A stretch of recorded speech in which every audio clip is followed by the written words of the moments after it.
আজকে অমিতদার বাড়িতে বরণ করব।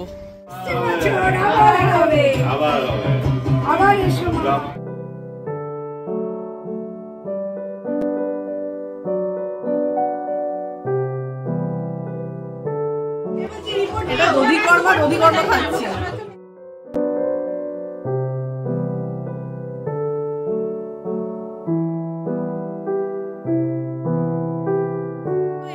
Welcome back to my channel. আজকে রবিবার আর সকালে ঘুম থেকে উঠেই না স্নান করে তাড়াতাড়ি রেডি হয়ে নিয়েছি, কারণ আজকে আমরা যাব শান্তনাদির বাড়িতে ঠাকুর বরণ করতে। খুব দেরি হয়ে গেছে, তাই জন্য খুব একটা বেশি কথা বলছি না। চলো ভিডিওটা এখান থেকে স্টার্ট করছি, আর ওখানে কিভাবে আমরা বরণ করি না করি সেগুলো অবশ্যই তোমাদের সাথে শেয়ার করব। আজকে যেহেতু ঠাকুর বরণ করব, তো ভাবলাম একটা লাল পাড়ের সাদা শাড়ি পরি। এই লাল পাড়ের সাদা ঢাকাই জামদানিটা আমার মায়ের। এবার যখন ইন্ডিয়াতে গেছিলাম তখন মা এই শাড়িটা আমাকে দিয়ে দিয়েছিল, বলেছিল এখানে যখন লক্ষ্মী পুজো করব তখন পরতে। কিন্তু ভাবলাম আজকে যেহেতু এটা ঘরোয়া পুজো হচ্ছে, তো আজকেই পরে যাই। নিজের ঘরে লক্ষ্মী পুজো করার সময় এগুলো আর ভেঙে পড়া হয় না। আর আমি রেডি হয়ে গেছি, আর আজকে খুব দেরি হয়ে গেছে, এখনই আমরা তাড়াতাড়ি বেরিয়ে যাব। তো বেশিক্ষণ আর তোমাদের সাথে কথা বলছি না, ওখানে গিয়ে তারপর কথা হবে। আমাদের ওখান থেকে ফোন করছে, তো চলো যেতে যেতেই কথা বলছি। আর না যেতে যেতে না, ওখানে গিয়েই একদম কথা হবে। চলো, বাড়ির পাশেই অমিতদার বাড়ি, তো হেঁটে 5 মিনিট লাগে। তো আগের দিন না ওই আমার পুজোতে যেখানে পুজো হয়েছিল, আমার পুজো বলে যে বেঙ্গলি অ্যাসোসিয়েশনে পুজো হয়েছিল, সেখানে বরণ করেছিলাম। আজকে অমিতদার বাড়িতে বরণ করব। আমাদের বাড়ির সামনেই, ঠিক সামনে। হ্যাঁ, এটা হচ্ছে অমিতদার বাড়ি, আর ঠিক তার সামনে এই যে একটা এরকম অফ হোয়াইট কালারের বিল্ডিং দেখছো, ওটাই আমার বিল্ডিং। এত কাছে থাকা সত্ত্বেও আমাদেরই সেই যেতে দেরি হলো। আর আমরা এসে দেখলাম পুজো মোটামুটি শুরু হয়ে গেছে। এখন এখানে দশমী পুজো চলছে, আর এই দশমী পুজোতে না সেরকমভাবে কোনো ভোগ রান্না করে দিতে হয় না, শুধু মাকে পান্তা ভাত আর কচুর শাক দিতে হয়। শান্তনাদি সেটাই রান্না করে দিয়েছে, আর স্বর্ণালিদি আবার একটু টক বানিয়ে এনেছে।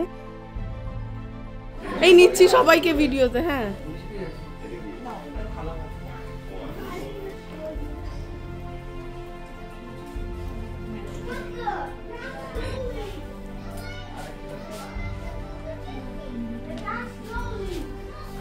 পুজো আসবে আসবে এটাই ভালো লাগে। পুজো চলে আসলে যে পুজোর কটা দিন কিভাবে বেরিয়ে যায় সেটা আমরা নিজেরাই বুঝতে পারি না।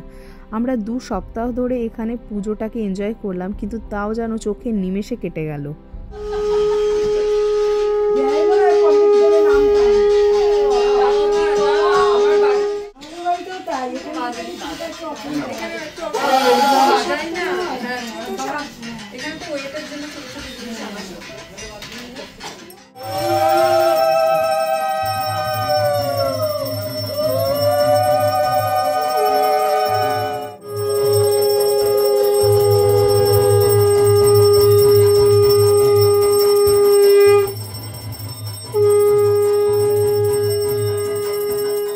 আর ঠাকুর ভাসান যাওয়ার আগে জলে যে ঠাকুরের প্রতিচ্ছবি দেখার নিয়ম, সেটার ব্যবস্থা এইভাবে করা হয়েছে। একটা অ্যালুমিনিয়াম ফয়েলের মধ্যে জল নিয়ে আয়নাটা রেখে তার উপর মা দুর্গার প্রতিচ্ছবিটা দেখতে পাবো।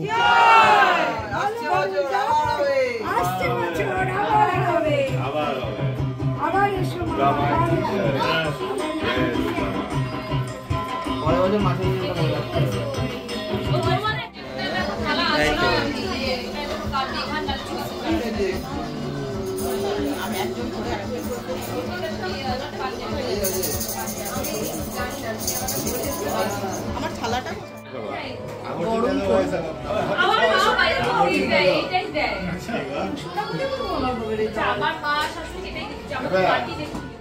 বরণ করার জন্য আমরা একদম রেডি হয়ে গেছি। আমাদের কাছে যা যা জোগাড় ছিল সেই নিয়ে আমরা আজকে বরণ করব।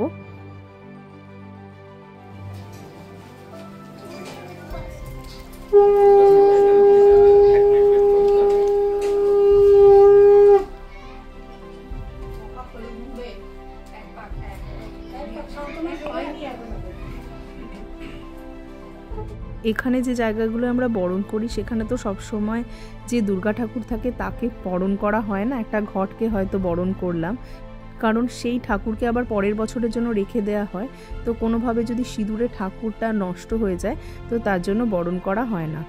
ঘটকে বরণ করতে হয়, কিন্তু এইখানে শান্তনাদির বাড়িতে প্রতিবারই শান্তনাদির যে ঠাকুর থাকে তাকেই আমরা বরণ করতে পারি।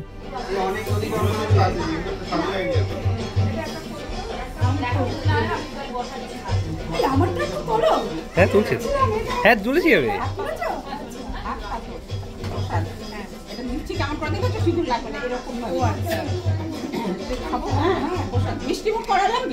তো তুমি দাও, তুমি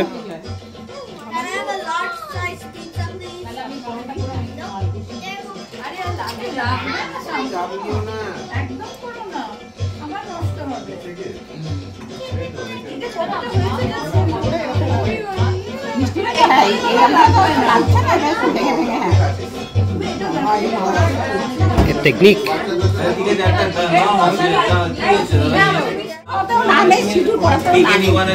এটাই খুশি, এটাই খুশি।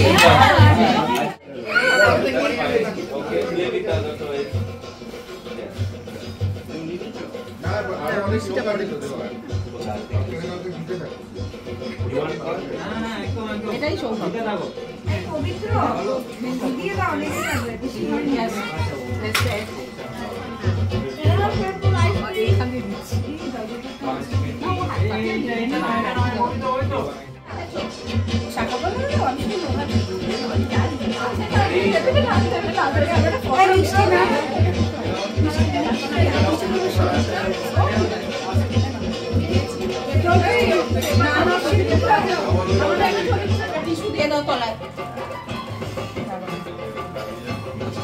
আমি আর দিচ্ছি না, মিষ্টি সিঁদুরে মাখামাখি হয়ে গেছে আমার সিঁদুর।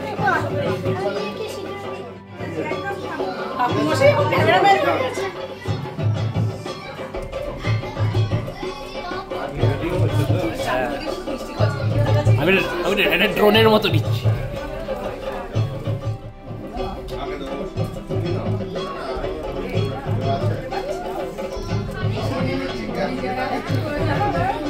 যত রকমের পারমুটেশন কম্বিনেশন আছে সবগুলো। আর এই পুজোর শেষে আবার স্বর্ণালিদি দধিকর্মা মেখেছিল, দারুণ হয়েছিল খেতে। আমি তো অনেকটাই খেয়েছি। আর এখানে আবার ঠাকুরের ভোগ হিসেবে ভাত আর কচুর শাক দেওয়া হয়েছিল, সেটাও কিন্তু সবাই ভোগের সাথে সাথেই নিয়ে নিয়েছিল। আর তার সাথে ছিল একটু টক। কচুর শাকের সাথে যেহেতু টক দিতে হয়, তার জন্য আমরা সবাই আবার অল্প অল্প করে ভোগের সাথে টক নিলাম। আর কত রকমের ভোগ আছে দেখতে পাচ্ছ, এইগুলো না আগের দিনের ভোগ, অনেকটা ভোগ সবাই করে এনেছিল বলে বেঁচে গেছিলো, সেইগুলোই আমরা এখন খেয়ে নিচ্ছি।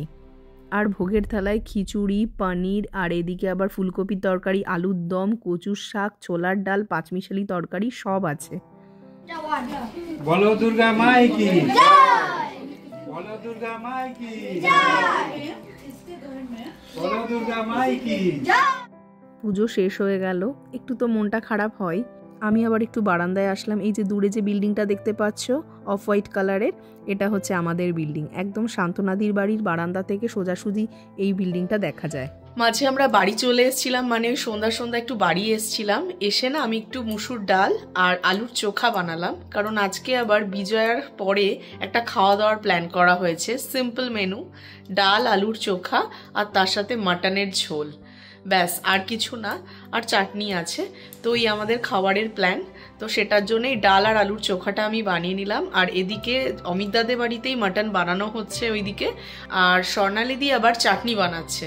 তো যাই হোক, আমার খাবার দাবার নিয়ে এবার আমি নিচে নামবো। এসে না একটু ফ্রেশ হয়ে নিয়েছিলাম, না হলে আর পারছিলাম না। তো এবার স্বর্ণালিদি এসছে, ওদের সাথে আমরা আবার অমিত দাদের বাড়িতে যাব। তো চলো আবার ওখানে গিয়ে ভিডিওটা করছি। আর এই যে আমি আলুর চোখা বানিয়ে নিয়েছি, একদম সিম্পল, পেঁয়াজ, কালো জিরে, শুকনো লঙ্কা ফোড়ন দিয়ে বানিয়েছি, আর একটু লেবু পাতা দিয়ে মুসুর ডাল বানিয়েছি। আর অমিতদার বাড়িতে এসে দেখলাম রান্নার তোড়জোড় শুরু হয়ে গেছে, মানে বলতে পারো হয়েই গেছে। এখানে এখন ভাত করে সেগুলো একটু পাতিয়ে দেওয়া হচ্ছে, যাতে ভাতগুলো একদম ঝরঝরে হয়ে যায়, কারণ মাটনের সাথে একটু ঝরঝরে ভাত না হলে ঠিক ভাত জমে না। পুজো হওয়ার পরই সবাই মিলে ঠিক করলাম একসাথে একটা বিজয়ের খাওয়া দাওয়া করা যেতে পারে, তার জন্যই এমন আয়োজন। আর বাঙালিদের উৎসবে জমিয়ে খাওয়া দাওয়া হবে না সেটা তো হতে পারে না। আর এখানে অমিতদা আর পবিত্রদা মিলে মাটন রান্না করছে, আর বেশ অনেকটা মাটনই রান্না করছে। এটা কিন্তু প্রেসারে দিয়ে করছে না, একদম কড়াইতেই হচ্ছে। আর তার সাথে বাচ্চাদের জন্য একটু ডিম সেদ্ধ করা হয়েছে। আর যেহেতু অনেকটা মাটন, তার জন্য একটা পাত্রে তো হয়নি, ওই জন্য দুটো ভাগে ভাগ করে নিয়ে মাটন করা হচ্ছে। আর মাটনের সাথে দেখতেই পাচ্ছ কি বিশাল বিশাল আলু দেওয়া হয়েছে। এরকম গরম গরম ভাতের সাথে আলু দিয়ে মাটনের ঝোল, আজকের খাওয়াটা সত্যিই জমে যাবে।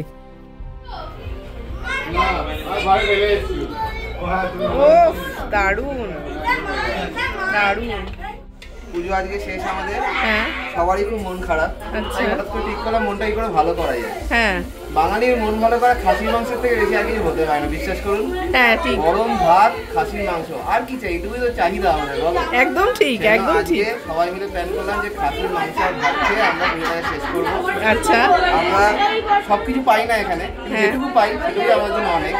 এটাই আমাদের নারীর টান, আমাদের কলকাতাকে মনে করায়। সেজন্য আজকে আমরা খাসির মাংস নিয়ে চলে এসেছি।